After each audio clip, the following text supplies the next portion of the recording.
യോശുവയുടെ പുസ്തകം എടുക്കുക, 1-ാം അധ്യായം 9-ാം വാക്യം. അവിടെ പറയുകയാണ്, സത്യനും ധീരനുമായിരിക്കുന്നതും ഭയപ്പെടുകയും സമർപ്പിക്കുകയും ചെയ്യുന്നതും ഞാൻ നിന്നോട് പറഞ്ഞില്ലേ. ഈശോ പറയുന്നത് ഭയപ്പെടേണ്ട, ഭയപ്പെടേണ്ട എന്ന് ഈശോ എപ്പോഴും ഞാൻ പറയുക.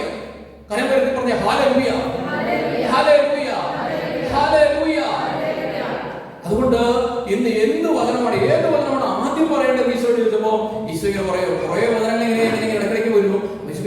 ഏത് ഞാൻ ആദ്യം പറയണം?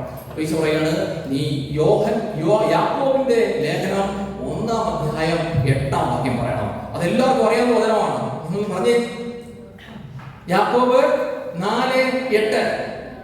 ഏതാ? യാക്കോബ് 4:8. ദൈവത്തോട് ചേർന്ന് നിൽക്കുവിൻ, അവിടുന്ന് നിങ്ങളോട് ചേർന്ന് നിൽക്കും. അവിടെ തീർന്നോ? അതിന് രണ്ടാമത്തെ ഭാഗം കൂടി വരണം. അതെങ്ങനെയാ? പാപികളെ നിങ്ങളുടെ കരങ്ങൾ ശുചിയാക്കുവിൻ, സംയുക്ത മനസ്കരെ നിങ്ങളുടെ ഹൃദയം വിശുദ്ധീകരിക്കുവിൻ. കർമ്മത്തെ പറഞ്ഞ ഹല്ലേലൂയ, ഹല്ലേലൂയ. അപ്പോ ഈശോ നമ്മളോട് എന്തുകൊണ്ടാണ് ഇങ്ങനെ ഈ വചനത്തെ കുറിച്ച് ഇങ്ങനെ പറയണത്?